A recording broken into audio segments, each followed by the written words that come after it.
informazioni sulle azioni che ha promosso per risolvere questo problema. Prego, prego.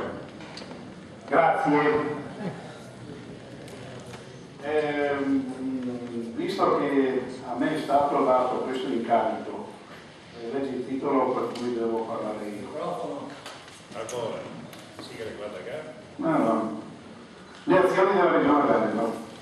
Siccome appunto nelle scorse settimane avete visto di tutto e di più nei giornali e visto che siamo soprattutto un parterre di politici, quindi credo che a parte conoscenze relative, insomma, non è un convegno tecnico ma è un incontro politico, ci capiamo, no?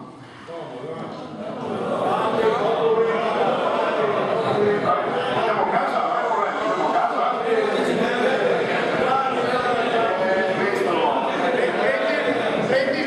Per cortesia, blocchiamo il dialogo, per cortesia.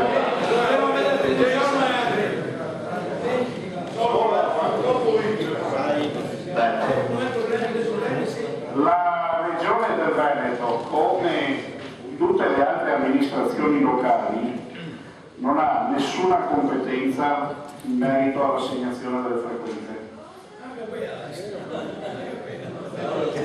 La dicono sfidata onorevole. Per piacere.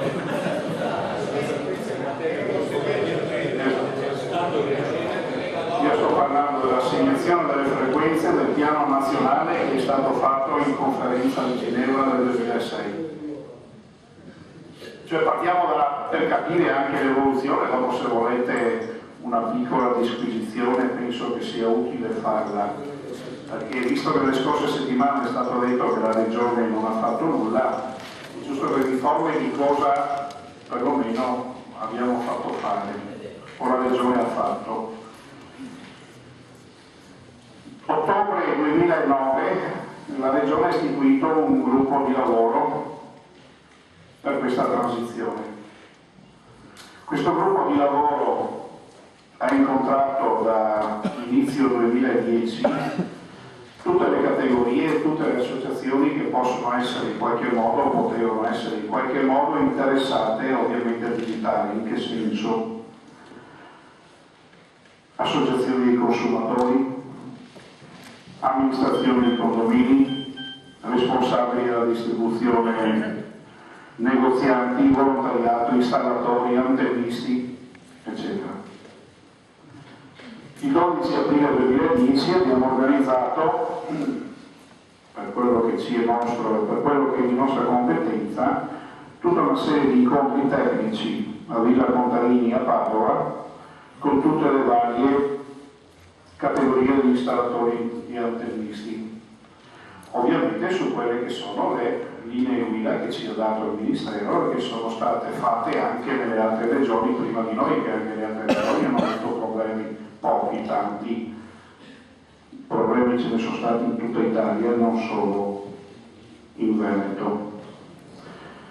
Dopodiché è partita da metà 2010 tutta una serie di azioni di comunicazione, informazione e sensibilizzazioni anche contro le frodi. È stato istituito un sito, una mail, dove ovviamente c'è chi è tecnico e che risponde, ha risposto a tutta una serie di informazioni che i cittadini hanno voluto dare. A maggio 2010 con le poste italiane sono state mandate e diffuse oltre 1 milione di famiglie tutti i dettagli informativi, ovviamente nelle nozioni tecniche previste dalla legge. Il gruppo di lavoro poi ha incontrato nella seconda parte del 2010 tutte le istituzioni pubbliche interessate, comunità montane, province, ANCI, comuni, eccetera, eccetera. E insieme anche a alcune delle province interessate o quelle province che sono state interessate, abbiamo sensibilizzato anche gli studenti classi delle ultime classi. Funziona.